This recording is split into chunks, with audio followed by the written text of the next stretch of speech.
A game I would love to see a return to is Killzone. This is a title, guys, that was like Sony's Call of Duty. Lots and lots of people were, loved this title and this franchise as a whole, myself included. Absolutely loved it. I mean, it was one of the reasons why I bought a PlayStation way back in the day. That and Resistance. Those two games were two reasons why I bought, a PlayStation.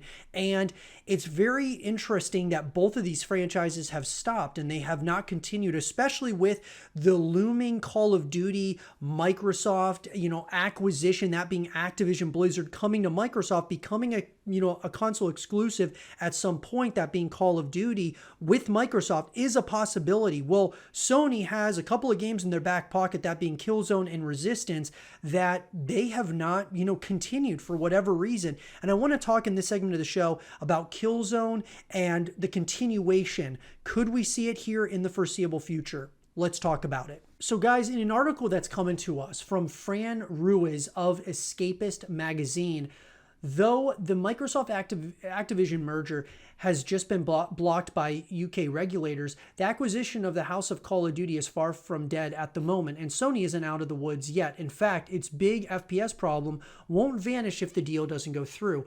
There once was a time when Sony actually had first-person shooters coming out on a regular basis. Mind you, none of them were nearly as popular as Call of Duty, yet they gave the brand's portfolio variety. For many players, Killzone and Resistance even became reasons on their own to buy a PlayStation 3. If you weren't crazy about Halo and most of your friends weren't stuck on Xbox Live, PS3 could do both Call of Duty and Sony's braver FPS titles, plus the online service was free. It was a pretty sweet deal. I agree. I loved that PlayStation Online was free back in the day, so you could just play Killzone or play Resistance for free with your friends, and there were a lot of people who did that. There's no doubt about it. Well, fast forward to 2023, and it's been almost a decade since Sony's last major FPS release, which was Killzone Shadowfall.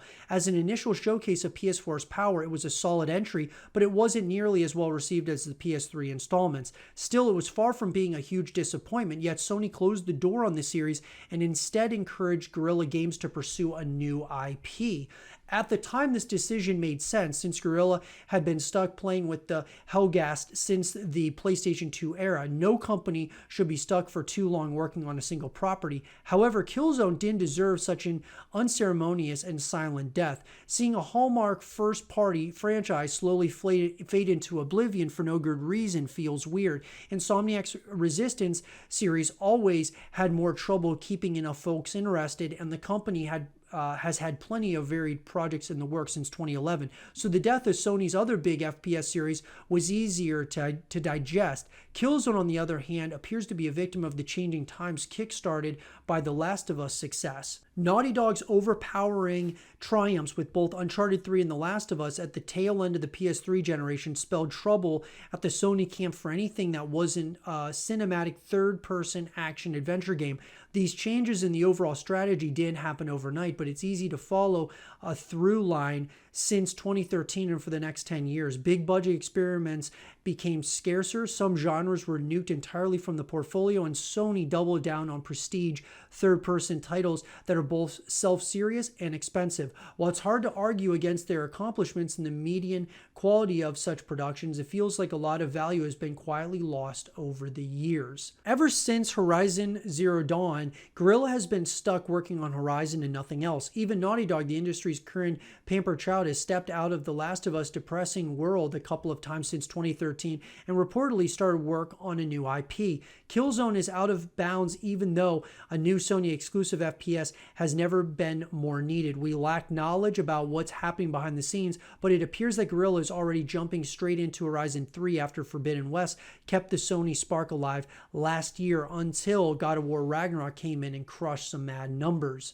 Insomniac should be left out of the first-party FPS conversation entirely, as its main focus is now on Marvel properties and probably a follow-up to 2021's Ratchet & Clank banger, which is still one of the few true PlayStation 5 exclusives. As for Naughty Dog, it may contribute a half solution to Sony's pressing online-oriented problem if the long-teased standalone The Last of Us multiplayer game actually delivers. The ongoing drama and bleeding of creatives over at Halo head studio 343 Industries has certainly taken some weight off of Sony's shoulders, but Plus, its bombshell purchase of Bungie back in early 2022 could spawn a shooter big enough to compete against the genre's current heavyweights. But Sony's several attempts at blocking the colossal Microsoft Activision deal suggest it's terribly afraid of losing all that Call of Duty money before it can get a new FPS giant off the ground.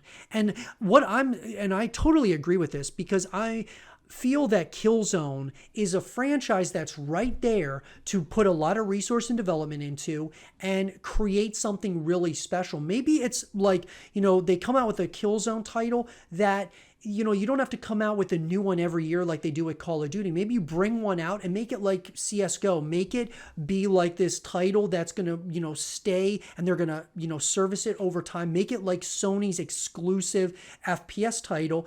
And I feel that if they really dump a lot of resource and development into it, and you have a good development team working on it, it could be something so special for PlayStation. Because really, Xbox, when you think about it, outside of Halo, there's not many other FPS titles it has. Now, it's going to be getting Call of Duty here very, very shortly, but Killzone, I just feel that this is a franchise that needs to exist, and I'm wondering if we're going to get it here at some point in the future. I'm hoping, guys, that we get a Killzone 4 or Killzone 5, depending on how you look at it, but I really think that this is a title that needs to happen.